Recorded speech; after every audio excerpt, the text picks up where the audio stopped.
ಆ ದೊಡ್ಡ ಮರ ಬೆಳೆದಂತ ಗೊತ್ತು, ಅದರಲ್ಲಿ ಯಾರೂ ಹೇಳುವುದಿಲ್ಲ. ಇವತ್ತು ಕಾಂಗ್ರೆಸ್ಗೆ ಹೊಸ ಬಲ ಬರ್ತಾ ಇದೆ ದಿನಕ್ಕೆ. ನೋಡ್ಬೇಕು ಈಗ ಆಸಾಮ್ದು ಏನಾಗ್ತದೆ. ಆಸಾಮ್ ಮತ್ತು ಕೇರಳದಲ್ಲಿ ಅದ್ರ ಹೋಪ್ಸ್ ಭಾಳ ಇದ್ದಾವೆ. ಆದರೂ ಸೋಲ್ಬೋದೇನೋ, ಇಲ್ಲ ನಾನು ಹೇಳೋದಿಲ್ಲ. ಅದನ್ನು ಸೋತ್ರೂ ಅದಲ್ಲೇ ನಾಯಕ ತಯಾರಾಗ್ತಾ ಇದ್ದಾರೆ. ಇವತ್ತು ರಾಹುಲ್ ಗಾಂಧಿ ಅವ್ರ ಹಿಂದೆ ಸರಿ ಮನುಷ್ಯರಲ್ಲ ಅನ್ನೋದು ಸಹಜವಾಗಿ ಲಕ್ಷ್ಮಣ ಸವದಿಯವ್ರಿಗೆ ಅರಿಲಾರದ ವಿಷಯ ಏನಲ್ಲ. ಬುದ್ಧಿವಂತರಿದ್ದಾರೆ, ವಾಸ್ತವ ತಿಳ್ಕೊಳ್ಳೋಂಥವ್ರಿದ್ದಾರೆ, ಮತ್ತು ನಿಜವಾಗಿಯೂ ನಾಯಕತ್ವ ಗುಣಗಳು ಅವರಲ್ಲಿ ಸಾಕಷ್ಟು ಇದ್ದಾವೆ. ಹೀಗಾಗಿ ಅವರು ಇವತ್ತು BJPಗೆ ಹೋಗುವಂಥ ಯಾವ ಲಕ್ಷಣಗಳು ಇಲ್ಲ. ಮುಂದೇನೋ ಗೊತ್ತಿಲ್ಲ.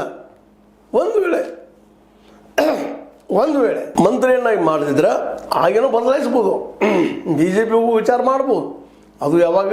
ಈಗಲ್ಲ, 2028 ಚುನಾವಣೆ ಸಮಯದಲ್ಲೇ.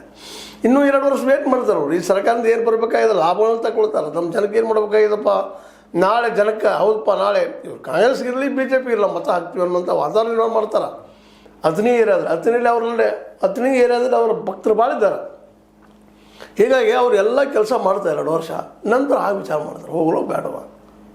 ಅವರಷ್ಟು ವಿಚಾರ ಮಾಡಿದಷ್ಟ ಅಷ್ಟು ಸರಳವಾಗಿ ಯಾರೋ ಬೀಸಿದ ಬಲಿಗೆ ಬೀಳುವಂಥವ್ರಲ್ಲ. ಹೀಗಾಗಿ ಇವತ್ತೇನು ಈ ಚರ್ಚೆ ಇದ್ದಲ್ಲ, BJP ಹೋಗ್ತಾರೆ ಅಲ್ಲಿ ಹೋಗ್ತಿರಲಿಲ್ಲ, ಅದೆಲ್ಲ ಸುಳ್ಳು ಅಂತೇಳಿ ಸ್ಪಷ್ಟ ಆಗ್ತಾಯಿದೆ. ಅವ್ರು ಹೋಗೋರಲ್ಲ ಅನ್ನೋದು.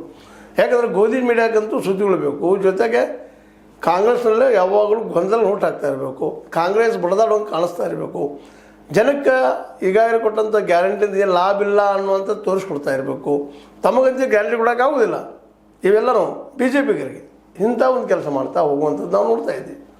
ಮತ್ತು ಸಾಲದ ಬಗ್ಗೆ ಮಾತಾಡ್ತಾ ಇರ್ತಾರೆ. ಹೌದು, ಸಾಲ ಆಗಿದೆ, ಒಪ್ಪು ನಾವು ಮಾತಲ್ಲ. ಅಟ್ಲೀಸ್ಟ್ ಇವ್ರು ಗ್ಯಾರಂಟಿ ಕೊಟ್ಟಾದರೂ ಸಾಲ ಮಾಡಿದ್ದಾರೆ. ಇವರು ಏನೂ ಕೊಡಲಾರದ ನಮ್ಮ ಮೋದಿಯವರು 218 ಲಕ್ಷ ಕೋಟಿ ರೂಪಾಯಿ ಸಾಲ ಮಾಡಿದಾರಲ್ಲೇ. ರೈತರಿಗೇನೋ 4 ತಿಂಗಳಿಗೆ ಒಂದು 2,000 ರೂಪಾಯಿ ಕೊಡ್ತಾರೆ.